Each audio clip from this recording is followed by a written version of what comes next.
Let me continue on just a bit of chat for a moment on the last recording, could I? We were in a house belonging to Mrs. Donnelly. Now, she was a sweetheart to us, she really was. A wealthy lady. She owned many houses in the Dutch Quarter, which was something like 3 or 4 roads of once Dutch weavers' cottages. People that had fled from Holland and persecution, and they were skilled in weaving. So the living room was just one living room, downstairs was just one room. It didn't have a bathroom originally, of course. And he'd have had his loom in there, the weaver's loom. And 2 tiny bedrooms upstairs. As I say, the floor was so rickety that it was very hard to find the right things to put under books, to put under the bed legs so that the bed didn't rock during the night when you moved, turned over. And tiny windows. And our front door opened straight onto the pavement. There's no question of grass verge. And a narrow pavement, and then a narrow road. And our table was in the little bay window, which protruded onto the pavement, of course, to some extent. And people going by would watch us eating breakfast, and we'd wave and nod. We were the ornamental people that she put in her houses. The houses were done up beautifully, tastefully, cheaply but tastefully. Very minimalistic, but very good. And the rent was reasonable. We were the deserving poor, you see. I was a teacher and my wife was a social worker. They're the deserving poor. They qualify for our help and support, you see. Our betters know that this is what they wish to encourage because, we are docile. You can't imagine describing Marshall as docile, can you? But anyway, we're docile. We're, you can put upon us and we just take it. We don't rebel. We're not like the undeserving poor, which of course we have to herd into prison and they generally sort them out or put them on ships to Van Diemen's Land, because that was another good solution. That was Australia, I think, Van Diemen's Land. Yeah, the sort of, was it Melbourne side of things? Yeah. So we exported our criminals. A criminal is defined as someone who won't knuckle down to what the ruling class wishes to exploit you with. The deserving poor do knuckle down. Well, of course, he was one that was very compliant, no question of it, except when it came to his faith, James Parnell. And then he was a Lion of Judah. Meek and mild he may seem, but he had the will of a son of God.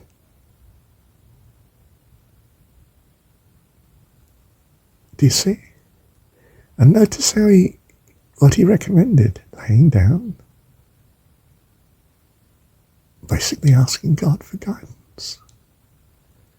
That's a simple form of meditation, isn't it? Eh? Isn't that just straightforward? Even a 16-year-old could do it, just like that. Bless him.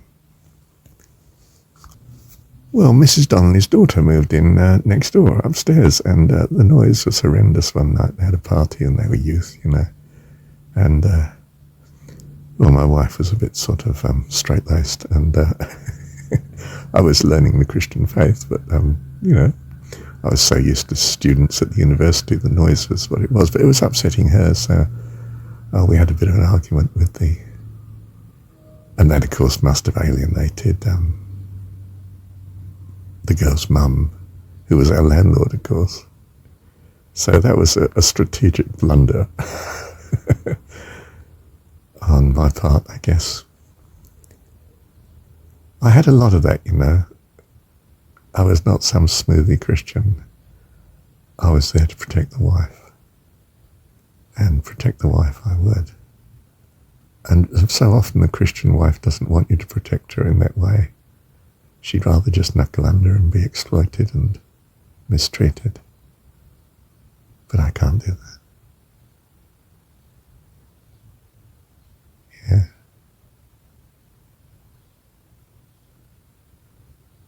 So I was on fire. God, the others are on fire. A young man. Oh. Older men are very good at handling young men. They just are. Oh, yeah. Well, he'll hoon around. Let him burn out. He'll be okay. Give him space. The rest of society's horrified. Locks him up in prison.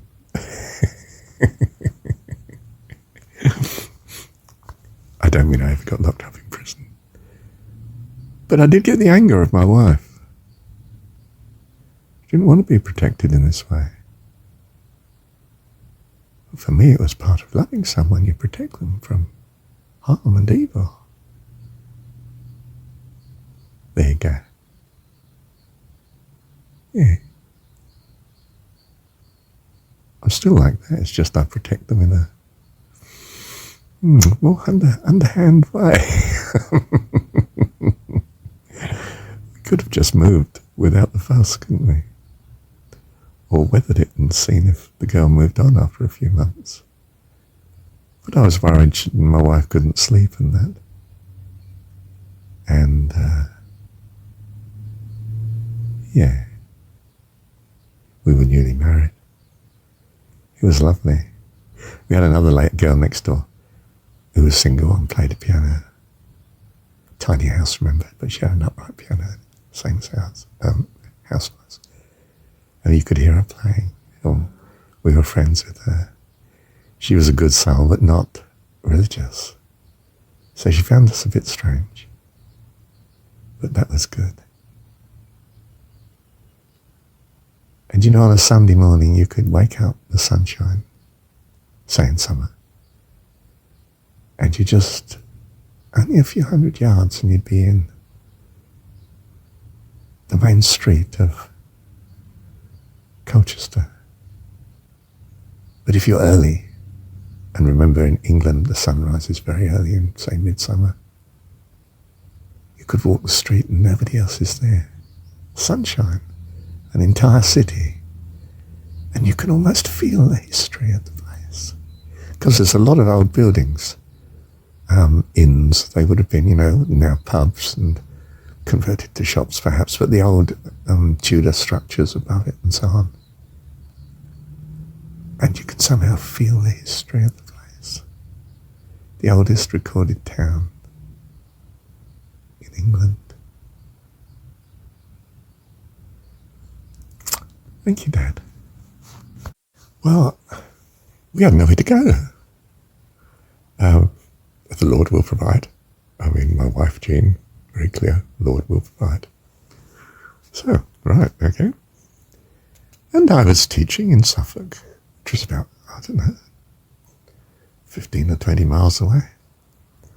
Into Suffolk, because we were living, Colchester is in Essex, you see. And I had a group I was taking out. They were the troublemakers in the school, and I could handle them. Because I was a fierce young man, you understand. He don't give me any trouble, I can tell you. And we passed an empty house. Nothing very interesting. Nearer the town, on the edge of the town. So I thought, I'll find out who the owner is. Oh, it's Colonel Hitchcock. Oh, really? Colonel Hitchcock was just what you expect of a retired English colonel. And a very posh house he had too. But I could relate to that because I was born in a very posh house, remember. So to me it was just, well, you know, he's my dad's sort of status. He's a bit higher, he's a colonel, whereas Dad was just a captain, but probably Dad was richer, but perhaps not. No, this man's a farmer, gosh. Oh, but he doesn't own the land. He rents 1,000 acres off of Sir Joshua Rowley, who seemed to own half the planet. I mean, you know, the nearby villages, the land seemed to be mostly his. And of course, you never met him. You had his estate management that you dealt with if you ever went to the building, and I never did, you know. I mean, but anyway, Colonel Hitchcock said, "Look, I've got a Firesall farmhouse up on the hill, and it's the other side of the cemetery, and it's very isolated, and well, my barns are at risk because there's nobody up there. People break in and steal my equipment. So I can let that to you at a very reasonable rent if that would do you." So we had this amazing old farmhouse. The timbers came from a French ship, I think that's right, that had been captured in the Battle of Trafalgar, which I think is 1813, isn't it? And, well, I suppose the British used it for a while, but then they scrapped it. And some of the timbers from it were used to build this farmhouse. So there was a kitchen, rickety floor, big, with a bathroom, new added on the side. Living room with beams so low I smashed my head several times before I learnt my lesson. A couple of major meat hooks that were once used to hang salted or jugged hares or something, you know, what, salted bacon or whatever it was. And then a doorway into not quite vertical stairs. They were called something like hand and grab or something. They were steeper than they were deep, you know? So your foot didn't go easily onto the whole stair by any means. Your heel was left unsupported. And it had a bend in it. And at the top all the beams were open, and there was no false ceiling, you know. The beams went right up into a pointed roof. And you could see giant spiders living up there. And I thought, oh my goodness, I can't get them down. I don't like spiders. But anyway, somehow I managed to live there with it. We were invaded by ants the first summer day when we moved in, teeming with ants, and they got under the ceramic glass, as I remember it, of the cooker. Perhaps it wasn't ceramic glass, it may have just been the glass backing, but the ants were infesting everywhere in the kitchen. And I nearly freaked out. I didn't know what to do, you know. I think even then I didn't want to kill the ants. I didn't know what to do. I no doubt prayed about it. I can't honestly say that I did, but I'm pretty certain I would have done. And, well, it was just their May Day celebration, the ants, you know, choosing a queen and look for somewhere to live, and they obviously decided the kitchen wasn't the best place after all, and off they went. And I don't think I used any ant killer or anything. Yeah. But I couldn't be sure. And if we got stuck as to how the fire should work and so on, you know, it had a back boiler to it. I don't think it had an immersion heater, it only had a back boiler. I'm not sure about that. Yeah, it may have done. Must have done, mustn't it? But anyway, he showed us how to light the fire and keep it going, and he was super old chap, retired, just about to retire. In fact, after we'd been in a year, he retired into the house himself. And the landlord,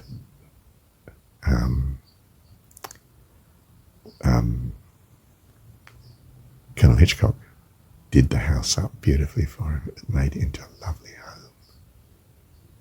And he so deserved it. He'd been a loyal servant to the boss. Probably all his, I don't know, half of his life, if not all of it, you know. And his wife. So we lived in the heart of Suffolk, and when it snowed in winter, the place was silent, white, and dark at night, apart from the snow, of course. And we had no break-ins in the barns, just opposite the other side of the driveway between us and the house, you know, the house and the barns. And we could go for a walk, and our cat, half Siamese, would go for a walk with us. And when it got too far, she'd moan at us and stop, and moan and cry. And then she'd turn, and you had to go home again because you didn't want to risk her going home on her own. So she had a great sense of security, our Chinese pussy. Half Siamese pussy. When we first had her, she was a rescue pussy. She went straight up the curtains. Scampered straight up the curtains. Just astonishing. I could sit peeling the potatoes cross-legged on the floor with a bowl of water, and she'd sit beside me, and she'd flick the potatoes out. She'd flick them out with her paw. She was obviously used to fishing, on the side of a pond. I think so anyway. I've seen my cats do that in the past. And I could be there and, and didn't think the cat was around, and suddenly you'd find she'd sprung from the ground. I mean, I'm sitting cross-legged on the ground, you understand? Minding my own business, doing the vegetables. And with my jumper on, because, England could be quite cold. Thick, heavy wool jumper. And she's spread eagle on my back. Front paws, one on each of my shoulders, back paws somewhere down to me waist.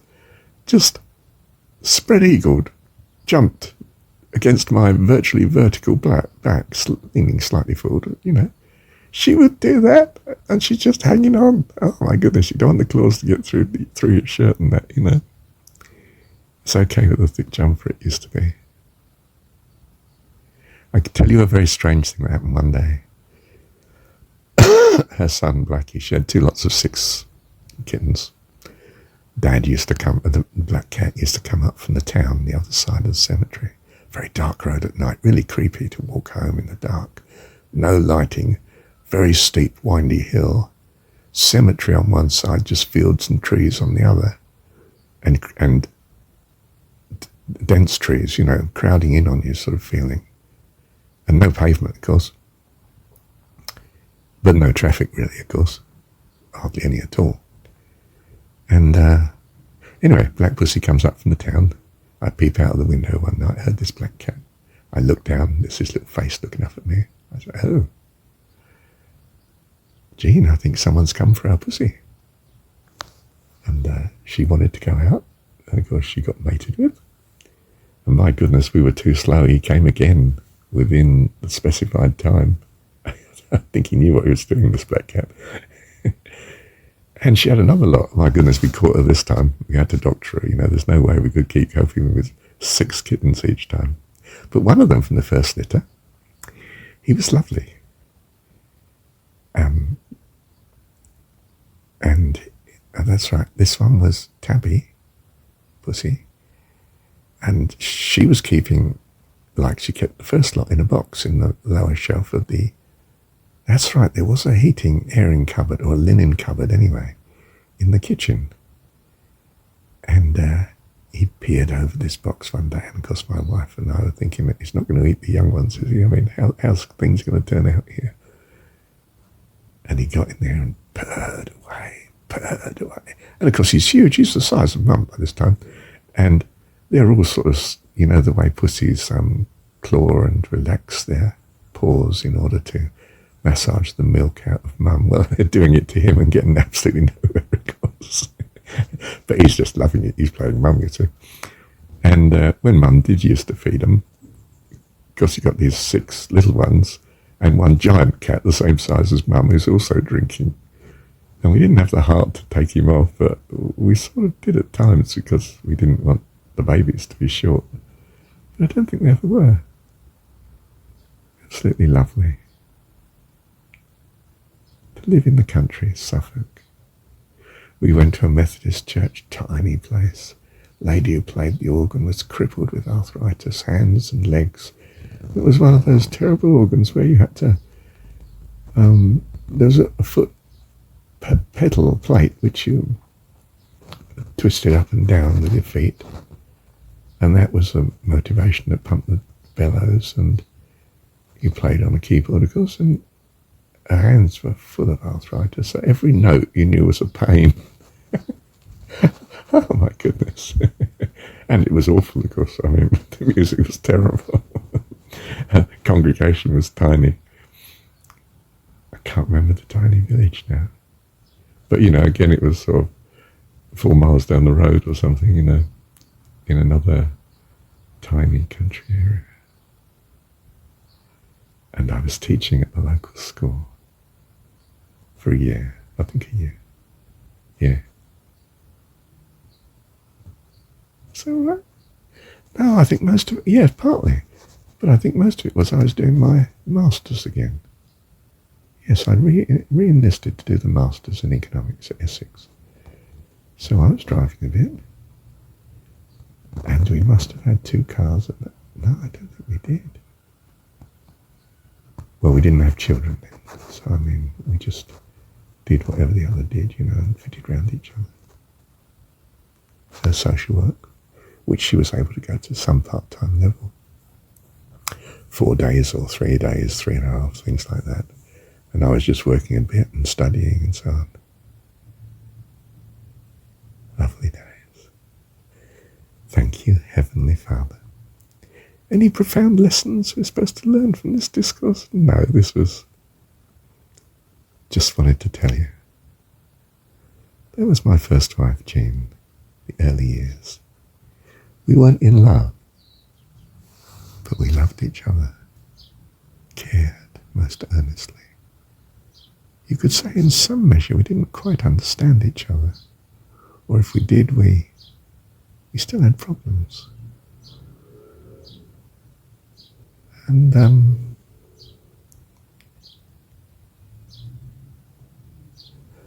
I have a history of being brought up by Mum and being very loving. She being brought up by her not too loving Mum and rather distant Dad, didn't know too much about being loving. She equated it with somehow doing what was right. Many religious people do. They've taken refuge in religion. Thank God. But they're not full of warmth and love. And yet in some ways she was. She could skip for joy and... Yeah. Yeah. Well, I thank God for her anyway.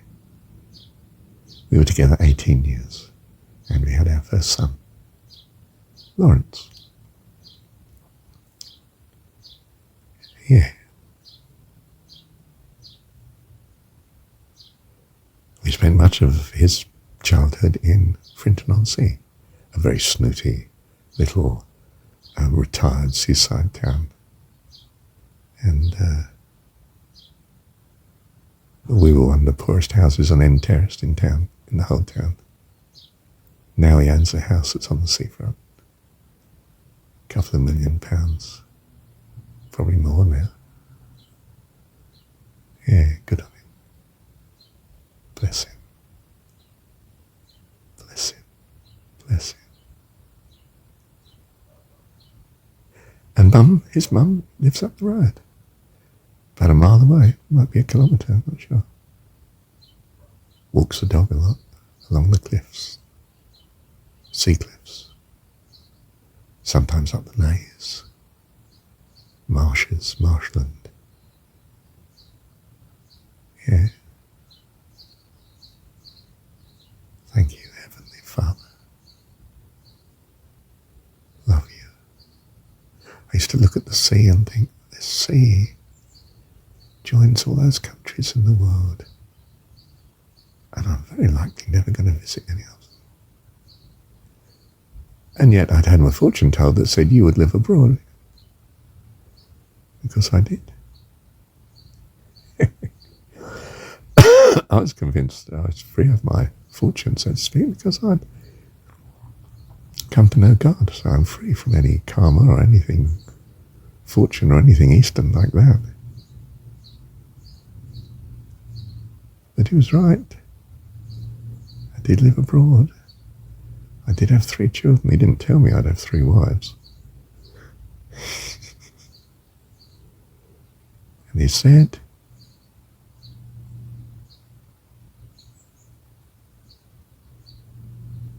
I'd be successful. How do you mean? I said.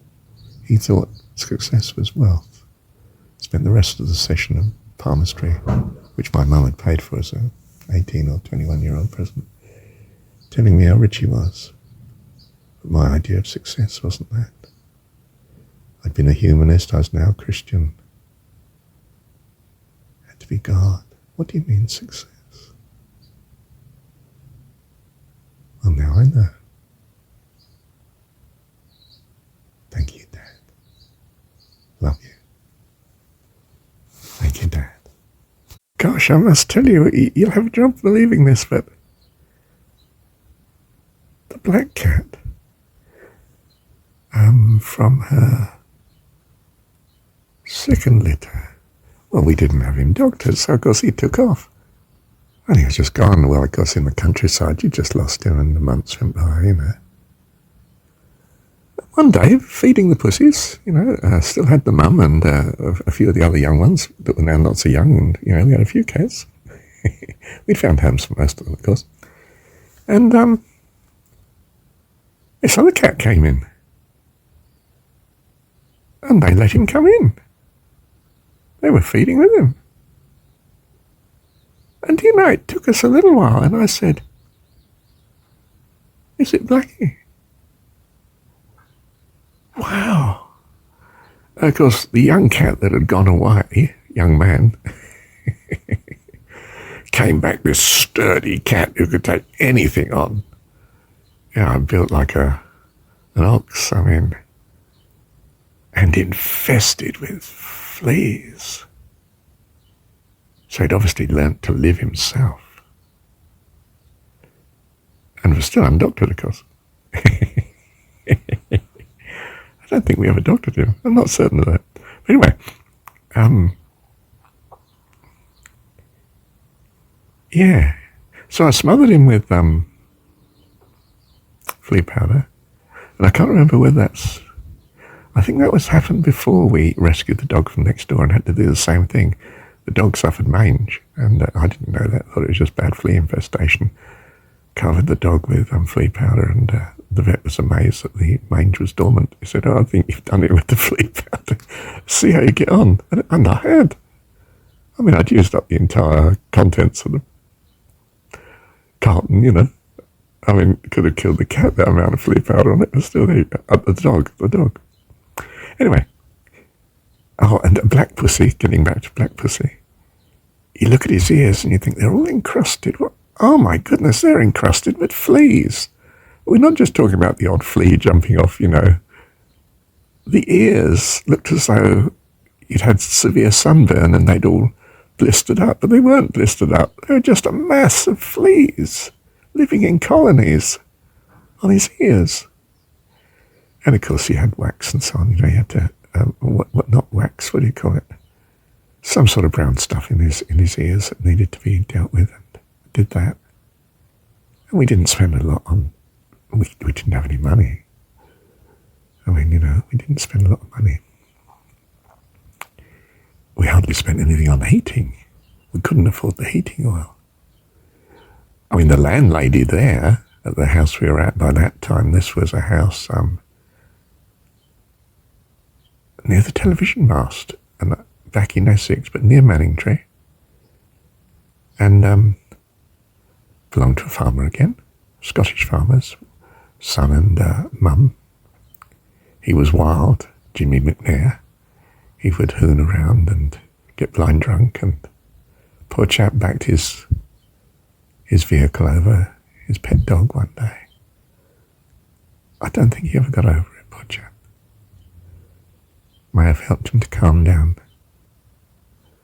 Sad way of doing it, but still. Anyway, again, this lady, my goodness, this one took pity on us, and that they're obviously very hard up. She gave us free rent occasionally.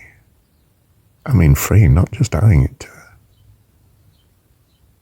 She was good, she appreciated us. And we tried to take care of our house, of course. And the garden. Nice big garden, pretty bare, but we put a few plants in it. Rescued a few creatures, a rabbit and cat or two, and the dog from next door. Old lady who, well, country people don't actually treat animals well sometimes. Appalling. The cats were put in the rabbit hutch and a blanket put over the rabbit hutch during the day. So they were just stuck in there all day. The dog was chained up upstairs, covered in mange and fleas. Pathetic sight. Anyway, we worked on this lady, being very understanding and helpful, and can I take the dog for yeah, oh, you love that dog, don't you? You can have him if you like. Oh, right, thank you. Gone before she changed her mind, you know. I mean, we lived next door, but next door was 100 yards away, I mean, probably more, you know, and large gardens between us. And she lived alone. And then we took her cat that had been in the fight with the bigger cat she'd got, and the vet took the eye out in the end, and so I had a one-eyed pussy who just loved me. I'd come home from work, and to begin with, we were keeping her in the spare lounge. Big house, this was a quite modern house. Owner had built it for her retirement, looking forward to that, you know, but we were in the meantime. And I'd come home from teaching in Suffolk and sit down in there to give her some company, and she'd come immediately and sit on my lap. She knew I'd rescued her, and I knew it, and we loved each other. You don't have to be God's equal to be God's friend. Because he loves you, he's going to make you his equal. Because you love him too. Be patient. You're in the world of the transitory, but you have an eternity in glory, in the loveliness of him and his family forever. Bless you, and you are blessed. Thank you, Dad. I walk beside you through the world today, where trees and leaves and flowers line your way. I'll speak into your heart. You'll hear me say, I walk beside you through this world today.